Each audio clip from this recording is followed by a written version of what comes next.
UC 34 के chairman Mohammad Yusuf Sheikh की जानिब से यूनियन कौंसिल में कायम सरकारी दरगाह में पीने के साफ़ पानी की फराहमी के लिए वाटर कूलर और फिल्टर प्लांट नस्ब कराया गया, जिसका इफ्तिताह यूसी चेयरमैन और मुअज़्ज़िज़ीन ने अपने दस्ते मुबारक से किया।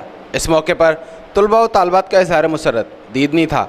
तकरीब के हवाले से हेड मिस्ट्रेस शाइस्ता यूसुफ और दीगर ने बताया कि स्कूल के लिए हमसे जब भी इन्होंने डिमांड की है हेड मिस्ट्रेस ने, तो हमने इसको इनके साथ ताउन किया। अभी स्कूल के अंदर हमने कुर्सियाँ चेयर्स दी हैं, बच्चों के बैठने की टेबलें दी हैं, और मज़ीद हमने इनको बोला है कि आपको जो भी चीज़ की ज़रूरत है, अभी स्टेज बनाना है उसके लिए भी मैंने बोला है, कुछ कलर का मसला है उसके लिए भी मैंने कहा हर तरह से हम ताउन करेंगे। चेयरमैन साहब की पहले भी काविशें हमारे साथ रही हैं और अभी फिर इन्होंने आके हमारे लिए जो इफ्तिदा किया है। बच्चों से ये है कि यहाँ पे बच्चों की स्ट्रेंथ बहुत हो रही है और पानी का बहुत मसला था, जिसकी वजह से हम लोगों ने वर्क्स वालों से काम करवाया।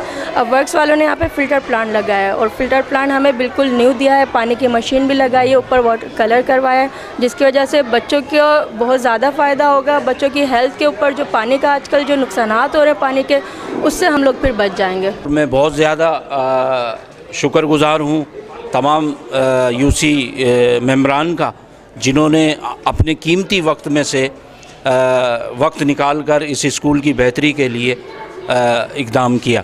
हुकूमत सरकारी दरगाहों में सहूलियात की फराहमी से गाफिल है, पर यूसुफ शेख जैसे अफराद यहाँ के मसाइल के हल के लिए जो किरदार अदा कर रहे हैं वो काबिल सताइश है।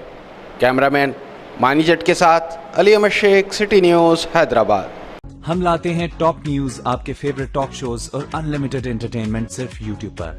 अगर आपने अभी तक हमारा चैनल सब्सक्राइब नहीं किया तो अभी सब्सक्राइब करें और बेल आइकॉन को क्लिक करके हमारी लेटेस्ट वीडियोस के बारे में अपडेट जानें।